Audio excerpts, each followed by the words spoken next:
5:43, give or take, correct? Yeah. Finally, the last page, page 10, do you see yet another pinpointed address? I do, yes. Is that your address? Yes, it is. Okay. And what's the date and time of that pinpoint? That is 1:30:22 as well, and that is at 6:34. And would it be safe to say that your address from Mike Lank's address, maybe 6 or 7 minute drive? Yeah, depending. Mm-hmm.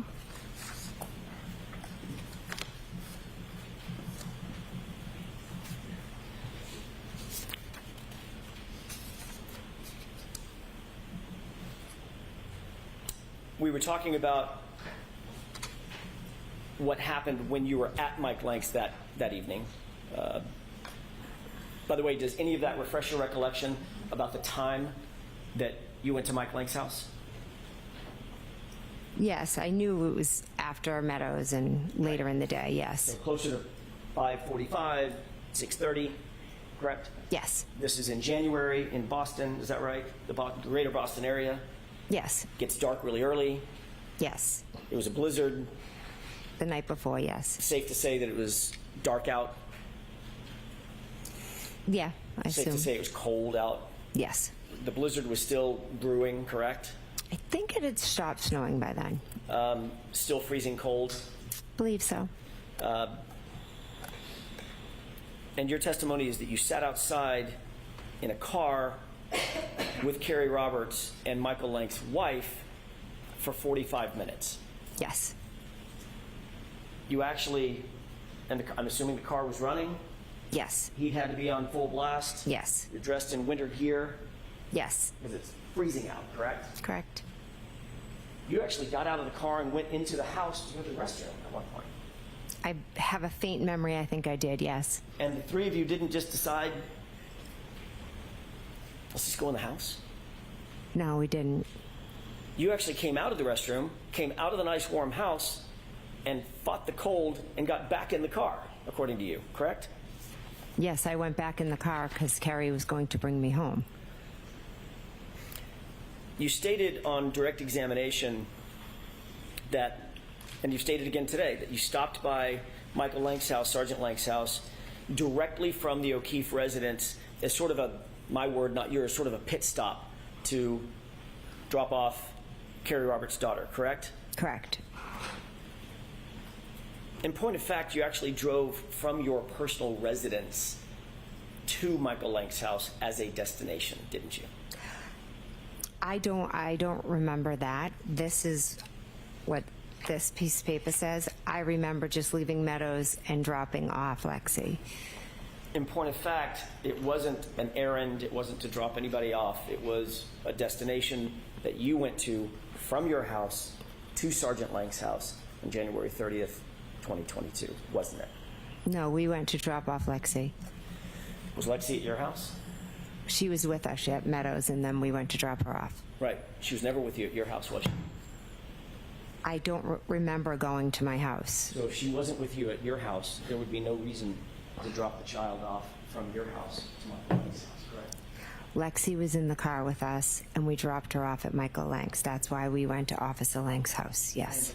And in point of fact, you actually went from your house and did make a pit stop to 34th Air before you went to Michael Lank's house, didn't you? We drove by and stopped, yes. Slowly stopped, yes. You went in the house and spoke with someone. No, I never went in the house. Why'd you go by and just stop?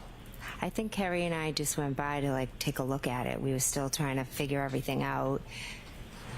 Stayed there for 46 minutes? I have to look at the report, but yeah, we were sitting in the car kind of just like, oh my God, looking. Didn't go in the house. We didn't go in the house, no. Nobody came outside to talk to you. No, You didn't speak to Nicole. I don't believe so. Possible. Like I said, Carrie and I just kind of drove by and were looking at the area.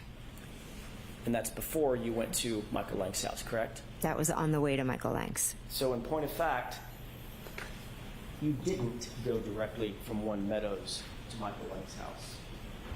I thought I had. I truly thought I had. And now your memory is refreshed. My memory is not, this isn't refreshing my memory. I do not remember going by my house before Michael Lanks.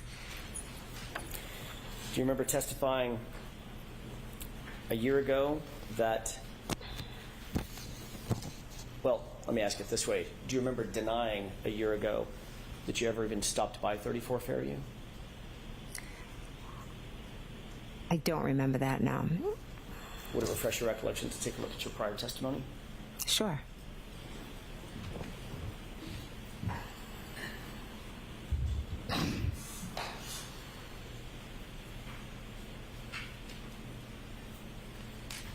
Take a look at that page, the top highlighted.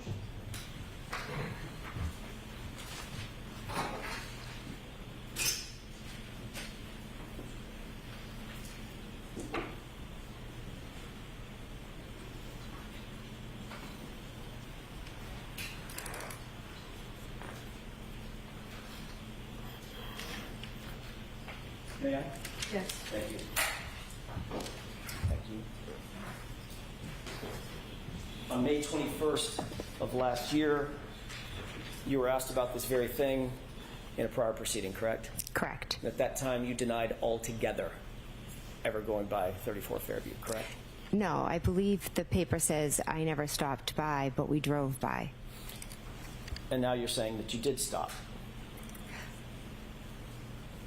Stopping by and driving by meant something different to me. Stopping by, I look at as like, then you pop in the house. Driving by is you just drive by. So we just drove by slowly and kind of looked at the scene. And Ms. McCabe, I think you just said that you may have even spoken with Nicole. I didn't speak with Nicole, no. We were in the car, Carrie and I, and Lexi. You were denying that you ever spoke with Nicole or any other member of the Albert family or anybody at 34 Fairview as you sit here today. As I sit here today, I'm telling you that we slowly drove by. So again, last question on this point.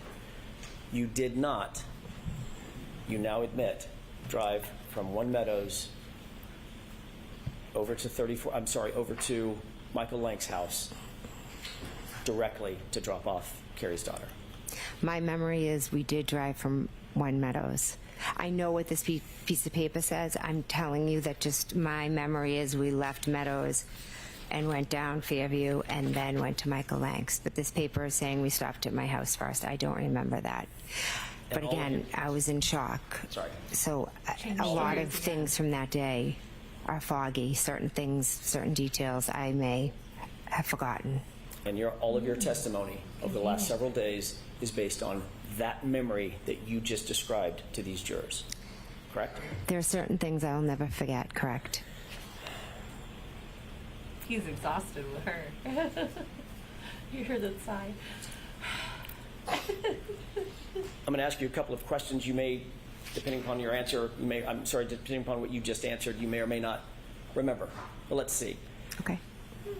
Isn't it true that at 12:13 p.m. you left 12 Country Lane on January 30th, 2022? Yes, according to this, yes. Isn't it true that at 12:19 you arrived at One Meadows, the O'Keefe residence? According to this, yes. Are you asking her regarding? I'm asking her memory, not according to the document. Oh, my Your memory. Your I don't memory. remember exact times. Thank you. Isn't it true, Ms. McCabe, that at 5:12 p.m. you left One Meadows, which is the O'Keefe residence? 5:12 in the evening. That I don't remember the times that I left. Isn't it true that at 5:21 you arrived back at your address on Country Lane? I do not remember that. Isn't it true that at 5:28, 7 minutes later, you actually left your address on Country Lane? Again, I don't remember going by my house. Isn't it true that at 5:36 you arrived at 34 Fairview and stayed for at least 4 minutes? I know we drove by. Isn't it true that at 5:40, or just thereafter, you left 34 Fairview? I know we left and went to Mike Lank's. And isn't it true at 5:43 you arrived on that Oakdale Road address at Sergeant Lank's house? Not sure of the exact time, but yes, we did go to Sergeant Lank's house. And isn't it true that at 6:28, almost 45 minutes later, actually a little better than 45 minutes later, you left that address at Michael Lank's house and drove back to your house directly? After leaving Mike Lank's, I went home, correct? And you arrived at your house at 6:34, correct? According to the paper. What about according to your memory? I don't remember exact times. Mr. Jackson, is this a good place to take a break? It is. Do you I'm about have a to shift while gears. more? Okay. Yes. All right, jurors, we will take our morning recess. 15, 20. Good morning. Good morning, everyone. I'm Lauren Cadilac, aka OG Cadillac, aka Mother of the Decade, aka these allergies is killing me. I feel like I'm half asleep. Feel like I know my eyes aren't puffy, but they feel puffy. Ugh. Blah. All right, well, we have been watching Jen McCabe's cross-examination this morning in the Karen Reed trial. Now, if you watch the show, which I know all of you that are here today watch me every Friday, and I appreciate you so much. Thank you. Then y'all know that this Karen Reed trial is wonky AF. 20 minutes for some. Okay, so the story was Karen and her boyfriend go out drinking before Blizzard with their friends. They're supposed to go back to an after party at another friend's house. They pull up to the house. Karen's boyfriend, John O'Keefe, is supposed to go make sure it's cool that they're there, which is weird in and of itself because we find out Jen McCabe is texting like, hey, you here? What's going on? Where are you at? Karen sits in the car, it looks like for 30 minutes or so while John is checking. And Jen McCabe texts from like 12:05 a.m. until 12:45 a.m. when she sees that Karen's car is gone. Okay, so good morning, Nettie. How you doing? So me and Belinda,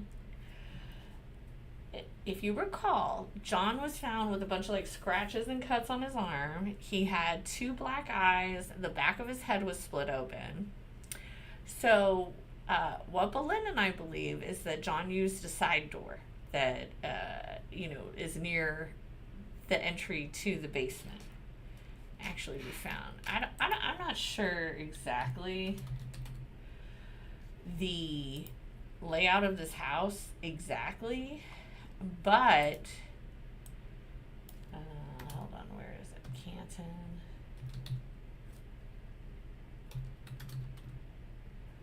All right, so anyhow, where did it go? Oh, here, I put the wrong number. We believe that John came in through some kind of side door and then was attacked by the dog.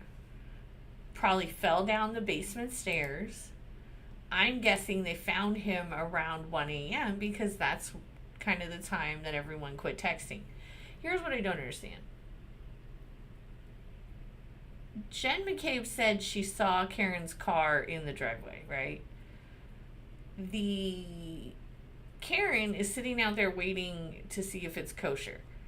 Karen's waiting for like 30 minutes. Jen's like looking out for 30 minutes. How come neither of these people go see each other like, hey, where's he at? Have you seen John? What? I don't understand. All right, so let's talk about the house. This is the front door. This is the door Jen McCabe used to enter. This is the side door, I guess they call it.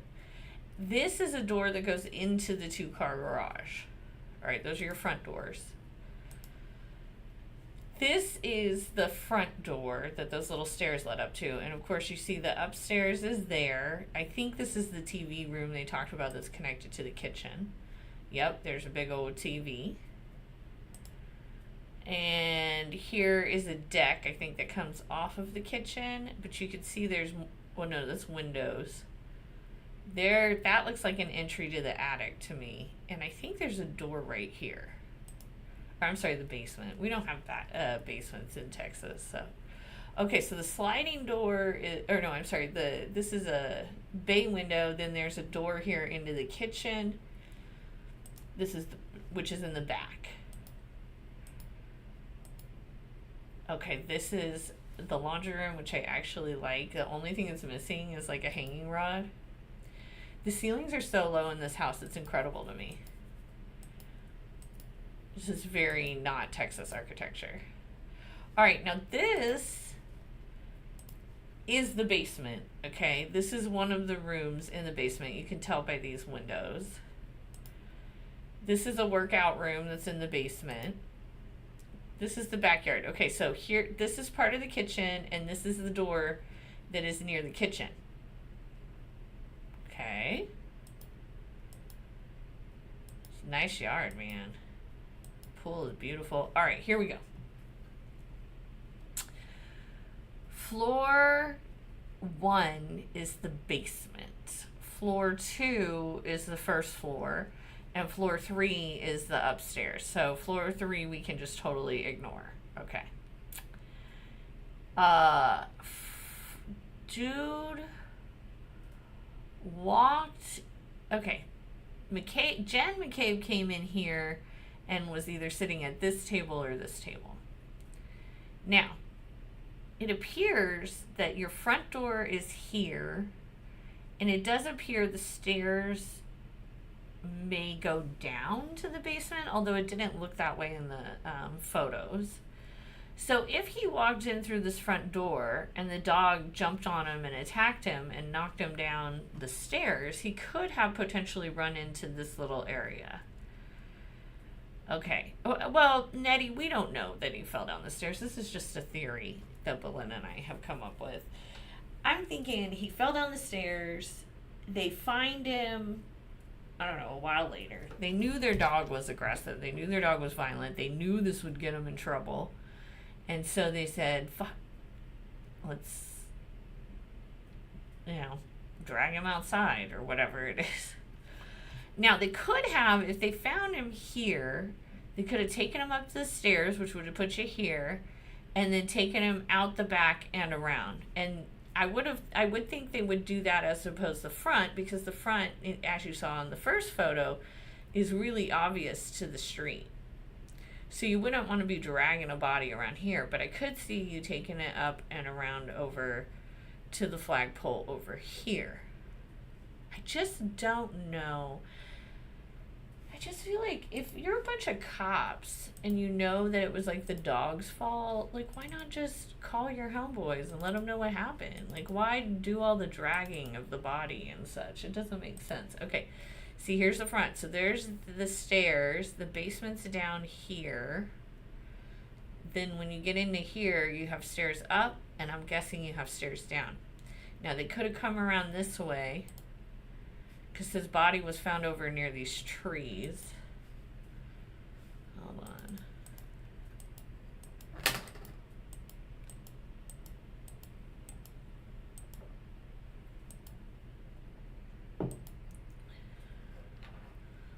So they could have come out this door, through this gate, and over to the kind of tree area.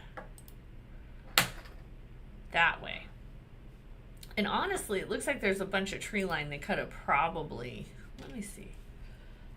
Let me just see. I don't know. So our theory right now is that the dude fell down the stairs and died, and they dragged him out there because they,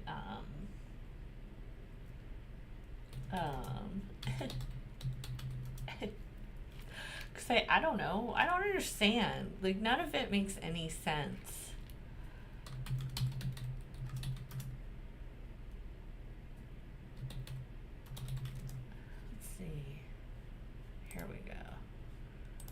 Okay, this was on Reddit. Okay, so this is where John was found over here, right? Hey, Red Bunny, good to see you. Glad you're here today. All right, so John was found like in this area, right? And this is that front door that Jen definitely came through. I feel like Karen said she saw him walk around back. I don't know, man. So they could have brought him up here. This would have been the best way to hide it from neighbors, So this does seem like a route, like if you had to drag a deceased man's body, that does seem like a good route. But if they had done that, wouldn't there have been like a track in the snow? I don't think we ever saw any like tracks in the snow.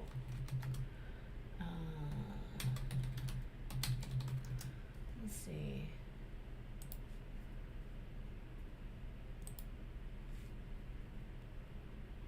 The jurors went and visited the crime scene on Friday, by the way. I don't know if this is going to show us what I'm trying to get to. So the jurors went and took a field trip and saw the scene on Friday. That had to have been very interesting. The house has been sold. The new homeowners have to just be, so upset. But, Nettie, it doesn't even make sense. Why not just, like, you have homeowners insurance. They're going to provide a defense for you. Like, why be afraid of a lawsuit? I don't know, man. I don't know. I guess maybe they, I don't know. It just doesn't, I don't know. Okay, let me see if we can find the dang house. Okay, here.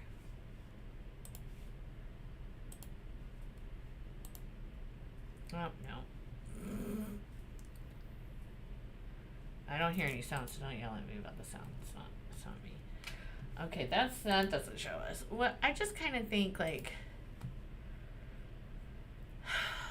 if they dragged him, even though it was like snowing quite a bit, I don't think it would have filled in. Okay, let's see this photo. Where's the picture? Here we go. Can I make this bigger? All right, hold on. If they did, in fact, use this route here, there would have been some kind of body size, like, dent in the snow along that path. I don't know, man. I don't know what happened to the dude, but I think it's one of those things, like, we're never gonna know what happened to the dude. Like, I just don't think. Okay, let's look at this one. I don't know what this is, guys, but okay. So this says crime scene, but that's actually just where the body was found. Okay, there's that back door I was talking about, and there's the gate. So it would have been easy to kind of drag him, would have been easy-ist to drag him over here. Maybe they put him on the curb hoping the snowplow would cover him. But wouldn't there I don't know a lot about snow, guy. I've always lived in Texas or Arizona. But, like, wouldn't there be some kind of indentation where they drag him? In the snow. Like, those of you who know about snow, wouldn't there be some sort of indentation? I don't know, man. I don't know.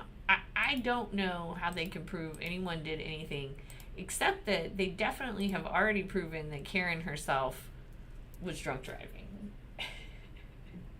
Oh, they proved a bunch of the cops were drunk driving too. That's it. That's it. I don't.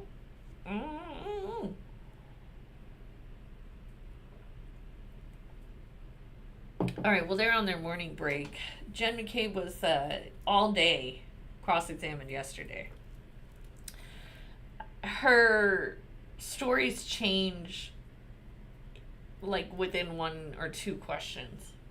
She'll say an answer, and then 2 questions later, she'll say a different answer. We just saw that this morning in our opening. When I started the video, I came on. It was like, what? Like, she just lied. I don't know, man. That doesn't make sense to me either. Like, unless something nefarious happened, which she did bring up. Like, it wasn't nefarious. Like, where'd you get that word? Why would you use that word, right? I just don't know. I just don't know. I don't understand. Don't know. I don't know. It's so bizarre to me. It's just also bizarre that in this country, like, every death has to have some kind of person that's responsible for it. Like, you know, sometimes people just die suddenly. Like, sometimes shit happens. Like, I don't understand why we always have to blame someone. Like, why does always somebody have to be held accountable for another person's dying in every situation? It seems ridiculous to me. I think, like, a lot of people just pass away. Like, I don't know. Obviously, if the person was, like, shot or stabbed, then we know, right? But, like, this guy, there's no way to know what happened. We know his face got, you know, hit and his head got bloodied up, but I don't know, guys. I don't know. All right, well, while we wait for them to come back, let's talk about Diddy real quick. I thought the trial was rescheduled. It was, but then it got back to the old schedule. So it starts on Monday, of course. It's supposed to be in New York right now. Oh, well. Anyhow, so it starts on Monday. They're going to start with their jury selection. I think they only think it's going to take a few days to select a jury, which is pretty crazy, but that's okay. I will be out there and we will be doing a meet and greet on May 27th. So I have details on the community page and check that out. I would love to meet you. So please, please, please, please come on by. Come see me. As you may remember from last 2 weeks ago, I emailed Brian Steele's wife. Well, I emailed his office and his wonderful wife emailed me back. So I am going to try to be meeting him hopefully on the 26th, which was my dad's birthday. That would be super cool. All right, so let's see real quick this little update on Diddy. Combs, what he decided in court today and what this now means, the move coming just 4 days before his trial is set to begin. Here's Aaron Katursky. Tonight, Sean Combs makes it official. He's rejecting the government's offer to plead guilty and spare himself the possibility of a prolonged term in prison. When asked if he turned down the offer, Combs answered, "Yes, I do, Your Honor," as he stood in a baggy beige jail uniform. Terms were not disclosed, but prosecutors did say a plea could result in a shorter sentence for Combs than if he's convicted. The decision guarantees Combs will face trial beginning just 4 days from now that will test whether one of music's most prolific figures used his power, wealth, and fame to sexually exploit both women and men for decades. Combs has pleaded not guilty to racketeering conspiracy, sex trafficking, and transportation. First of all, I hate that the word is pleaded and not pled. Like, it drives me nuts. Why isn't it pled? Why is it pleaded? To engage in prostitution charges that accused him of coercing alleged victims into prolonged drug-fueled sexual activity that he called freak-offs and threatening them into silence. At trial, Combs will ditch the jail garb and wear ordinary clothes, as his lawyers argue the evidence shows consenting adults being intimate in their own way. Jury selection begins Monday. David, prospective jurors have already started answering written questions. If Combs is convicted, he faces what could amount to a life sentence. David? Aaron Katursky was following this case for us. Aaron, thank you. That dude had no lips. Hello and welcome back. Like, none. That's crazy. That was wild. Okay, so he said nah to the plea deal. He said, nah, I got Brian Steele. I heard a rumor that they got Nicole. What was her? I don't remember her name. And I don't remember the kid's name that she represented. Quay? One of the Quays? Anyhow, I heard that she is joining Brian Steele and the whole team for Diddy's defense. So that's interesting. Hey, Tavonda, welcome. It's interesting because I had read that Diddy, their team was looking for a black woman to be one of the defense attorneys. And the reason you'd want a woman is because these are really terrible sex crimes. And so having a woman there shows that, you know, she supports Westmoreland. Thank you, Red Bunny. I knew there's a W. Anyhow, having a woman there shows that, you know, maybe he's not so bad. At least one woman trusts him. And I think they specifically wanted a black woman because I think when the one dude quit, there were no more black people on the team. I could be wrong, but I think so. So if she is joining, that would be great. I don't know if you remembered her, how she did during YSL's trial. She was great. Like, when she stood up to object, she really objected. She was really smart. She really seemed to have her shit together. And I would love to see her working on a team with Brian Steele, not just like on a team adjacent to Brian Steele, but like on the same team as Brian Steele. That would be so fun to watch. Too bad there's no cameras in the courtroom. That's why I have to go in person.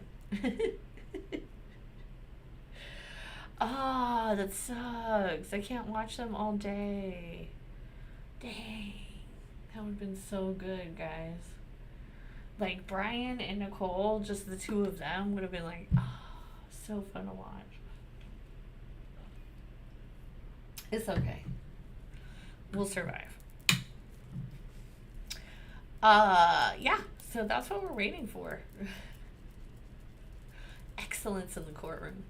And they're ready to go to trial. Like, they're like, nah, I'm not doing a plea deal. I mean, Diddy stands behind his innocence. I will say this, at least with Diddy, there were no children involved. Well, besides Usher and Bieber. For the most part, there are very few children involved, as it seems. So at least there's that, I guess. I don't know. Don't pick me for a jury for these type of crimes, okay? Like, you're not... I am not the jury you're going to win against. All right. We're still waiting for Karen Reed's trial to come back from the morning break. We had been watching Jen McCabe, who is now on cross. She has been, like, for days now, it seems. Let's see if we can watch some of yesterday's. Yesterday's was very, like, oh, another thing. It turns out that Diddy has gone, like, totally gray, which is funny. So I think he was dyeing his hair. That's what's funny about it. Okay. We'll do Jen's. I know, honey, I know. Kelly, you gotta get off of me. Kelly, you gotta get off of him. You know if there was any alcohol or drugs involved? He has been out. They've been out drinking? Yes, I'm talking. Kind of like a ping pong. What are you trying to do? I was just trying to Okay, so this is part of her direct. talk to the officer. I guess I just went into this like type of mode of, all right, I have to just talk to him, get the information out, figure out like how we can best help John and like what happened to him and try to save him ultimately. And what happens next? More officers begin to come, fire an EMT, so the scene becomes... Police department. There's also some connections we're on there cross. as well, Kevin Albert being the most obvious of them. Objection. I'm going to allow that. Do you have a connection with the Canton Police Department? not with the department, but with Kevin Albert. Right, who's a member of the department. Yes, but my relationship's with him. Understood. You've indicated that you've been interviewed by law enforcement. Interestingly, Karen was wearing the same color as Jen on this particular day, which I thought was really interesting. Agents associated with Massachusetts State, with Canton Police Department. That'd be Officer Lank. Yes. Can I and stop Officer you for a Good. second and see Counsel at sidebar, please? Sure. See, I'm glad we got to that part because I feel like this judge, Mr. Jackson, she go does right this ahead. a lot. She will interrupt in the middle of the defense's presentation, but she does not interrupt in the same way for the prosecution. And she also seems to be more favorable on objections to the prosecution than she is to the defense. I don't like it. It might not be biased, but it comes off as a bit biased. All right, again, this is yesterday. See, they're wearing the same color. Isn't that interesting? Thank you, Your Honor. Am correct? Yes, brief, but yes. And it was during that formal interview inside the home that it was explained to you that it would be a crime for you to lie to them on any material issue, correct? Yes.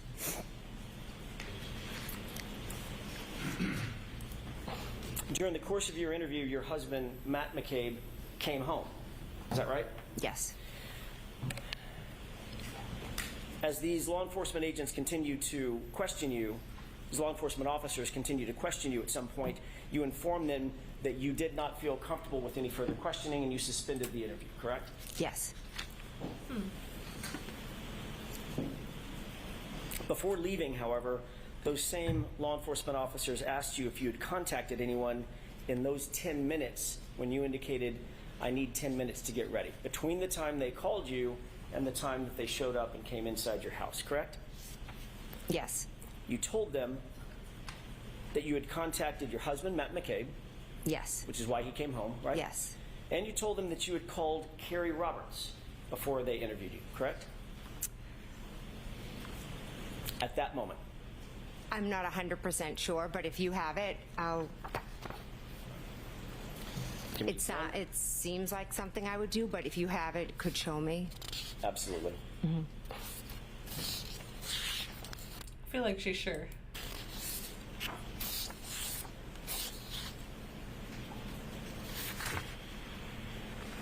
Let me have just a moment, Your Honor. Okay. All right, so he's making this point that she's talking to these witnesses before she's talking to the cops. A lot bigger than me, right? Yeah. They took a fighting stance with each other and started grappling, playing, coming toward each other as if they were engaging in a fake physical altercation, correct? I did not see that. I'm sorry. Okay. You didn't even see it on the video. I saw them on the video grabbing at each other. I didn't see stances but again, I didn't pay much attention to it. And that's your best memory as you sit here today? Yes. Okay. Eventually, you, your husband, Brian Albert, Brian Higgins, Nicole, Caitlin, everybody went over to 34 Fairview at the end of the night. Yes. Correct?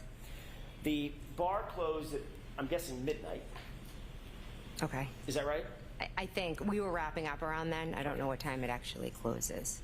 When you left Waterfall, the people that were still there included Matt, your husband, and John O'Keefe. Is that right? Yes. You walked out with Karina Kolakifis and Karen Reed. Yes. And you said to Miss Reed something along the lines of, "You're coming with me," correct? I said, why don't you come with me? Okay, fair enough. You were prompting her to join you for the ride over to 34 Fairview. Is that right? Yes. You Okay, so it's a little odd to me. even went Not just a little outside odd. and It's sort of kind of odd to me that Jen suggested to Karen, roll with me, but then Karen still wanted John to go in the house and make sure it was kosher that she was there. Obviously, if you're gonna roll with Jen, you're like, they're not gonna leave you outside. Like, that doesn't make sense to me. And then Jen testified at a certain point that she spent most of the night, once Karen and John got the bar, she spent most of the time at the bar talking to Karen. She's telling Karen to roll with her. So she probably, more than likely, has Karen's number. So when Karen's sitting out in the car for 40 minutes, why don't you call her? Why don't you text Karen? Why don't you ask Karen what the hell she's doing sitting in the car? That does not, none of that makes any sense to me. That is really weird. Like, yeah, I don't know. She's blowing up John and not at all touching base with Karen when she clearly has a relationship with Karen. I don't know.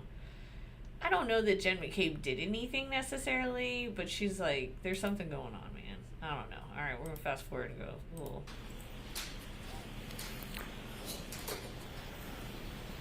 Is that right? When I saw it move up to the flagpole, I believe I texted, pull behind me. when you, So she saw Karen pull up to the flagpole, but she texted John to pull behind her. That's odd. Okay. when you went the second time,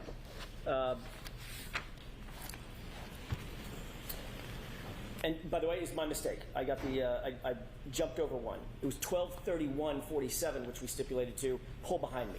That's when the SUV was up closer to the flagpole, correct? I believe so, yes. Then you went yet again at 12:40 and saw the SUV yet again and texted hello. It was the second hello. I'm not sure if that was when I texted hello. But you did see that the SUV had moved again. Yes. Okay, so by 12:40, Jen still doesn't know what's happened to John. Karen still doesn't know what's happened to John, right? So we know for a fact that nobody knows what happened to John by 12:40 p.m. a.m. Sorry. Hey, CG, welcome. I'm glad you're here. Now, where was it? At first, it was straight ahead. Then it was at the flagpole, and then it was further up. Then at 12:42, 2 minutes later, you texted, "Where are you?" Correct? Yes. Okay. At that point, it was still up by the flagpole. No, I'm not saying that it was still outside. Where was it? I'm not sure where the vehicle was. At 12:45, you texted yet again, "Hello." Is that right? Yes, I did. Okay, You so indicated 12:45. that was you texted hello the last time you saw the vehicle. Is that right? I'm not saying that today, no. Well, did you say it previously? In my testimony, did I say that the last time I texted? Do you have that written that I could see? You just read it. Well, that was your question that you had read to me. I never came out and said that. Ms. McCabe, I asked you if you testified to that a year ago. That's my question. Did you testify to that a year ago, that when you went, every single time you went to the door, you texted something because seeing the vehicle prompted you to text something to John? That's a summary of maybe the... Did you testify that She's squirrely, storm too. door every time you went to the door, didn't you? It was dark and snowing, but I could see a vehicle out there, yes. As a matter of fact, you've indicated that it was a clear view. There was nothing obstructing your vision, correct? No, there was nothing but the weather conditions. And you indicated that, and by the way, the blizzard had basically just started. There was a dusting on the ground. It was snowing. It was accumulating. Right, but it was early. Early Correct. in the storm. Oh, yes, absolutely. Right. And when asked about whether or not you had a view, well, let me ask it a different way. In terms of your view of the SUV and the distance from the storm door to the SUV to that curb line, there was nothing obstructing your view. You had a clear view of that, a good view of the SUV, correct? When I looked out the window, I could see the SUV in front of me, yes.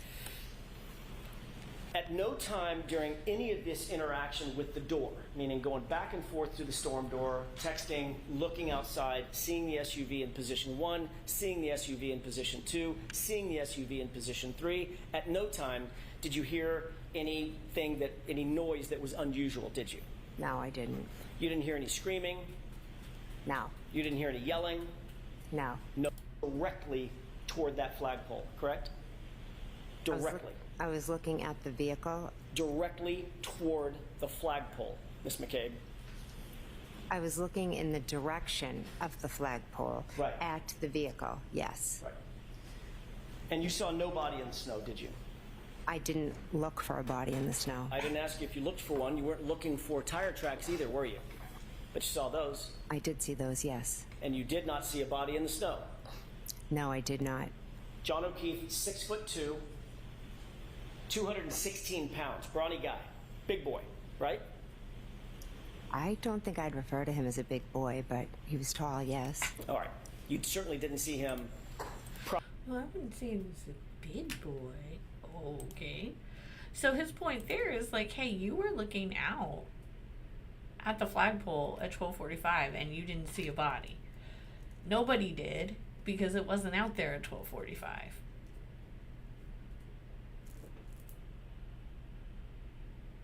After 12:45 must be when they figured out where it was and what was going.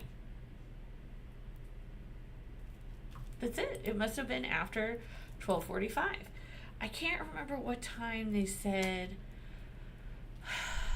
the cop that was flirting with her that didn't have kids. I can't remember what time he went back to the station that he had an office in, but he wasn't a cop there.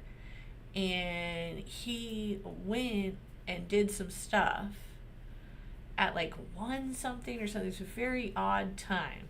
So it makes me wonder if they found the body and then dude went to the thing and, you know, all the stuff ensued. I don't know, man. Like, I don't think the government can prove anything on this one. Prostrate in the snow the way you found him the next morning, correct? Later that morning. I didn't see anything on the ground, no. Correct. The third time you looked out toward that SUV, it's still in the direction of the flagpole, but a little further up, a little deeper to the right, correct? Yes. Again, looking directly in the direction, at least, of the flagpole and that area of the yard, you were looking beyond that to the SUV, correct? Yes. You did not see John O'Keefe standing outside the vehicle? I did not, no. He was not sitting outside the vehicle? No. And he certainly wasn't lying on the ground, was he? I didn't see him. And the last time you looked out, Miss McCabe, this is now 12:45 or so, the last time you looked out, the SUV was gone. Is that right? Yes. But you were still looking in that direction because that's the last place you saw the SUV. Is that right? I looked out the window like this. I wasn't searching anywhere, but just glanced out the window, and I didn't see it. I'm just asking you a direction.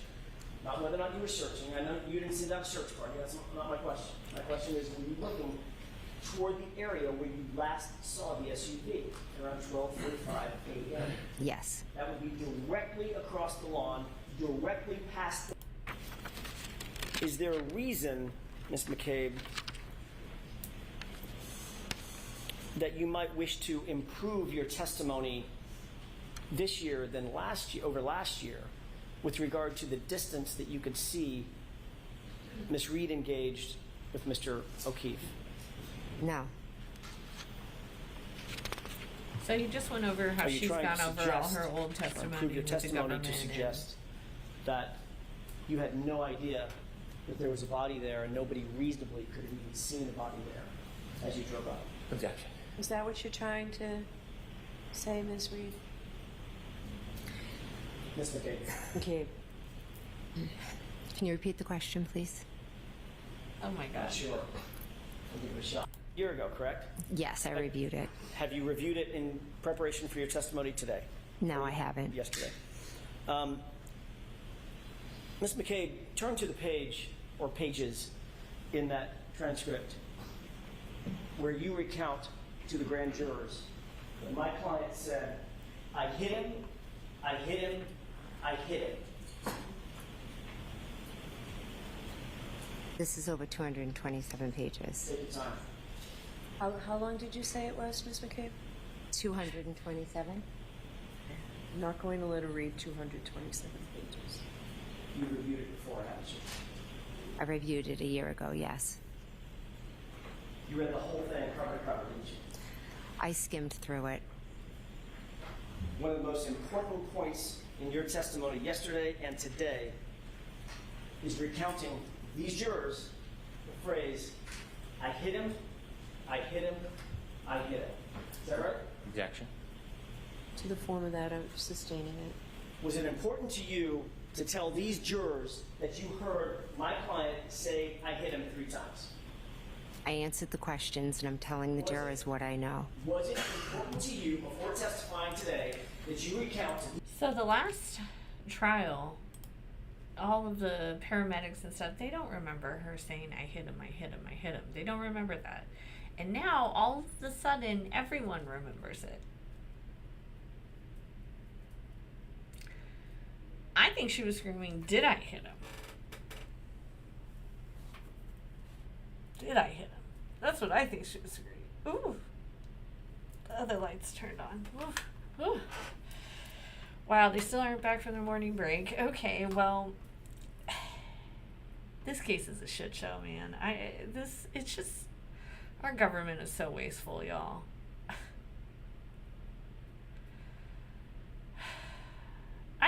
take cases I can't prove.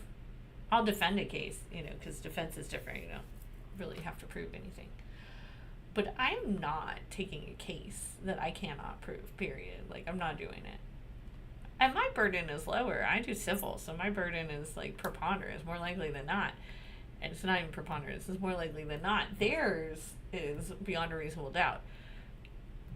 Quit trying cases that have a burden of beyond a reasonable doubt when there's a ton of reasonable doubt. Save us all the money, y'all. Save us the money. It's like the waste of money that was the Lori Daybell trial in Arizona. Like, the woman serving 3 life sentences. Don't understand the point. Why are they wasting our money?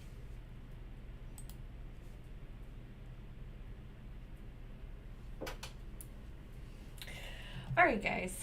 That's really it for today. I don't have a whole lot. My allergies are killing me. It's been really rainy and I just feel groggy as hell. So, I appreciate you joining. Thank you so much for all of your likes, for all of your subscribes, all of my members. You guys are amazing. I know I owe you content. I know I say I'm going to get it, and I'm sorry, but I will, but I just haven't. But I will. Okay, I'm going to try. All right, thank you so much for being here. Thank you for sharing. I appreciate you. And I do read comments, so thank you for being in the comments, and I will see you guys next week.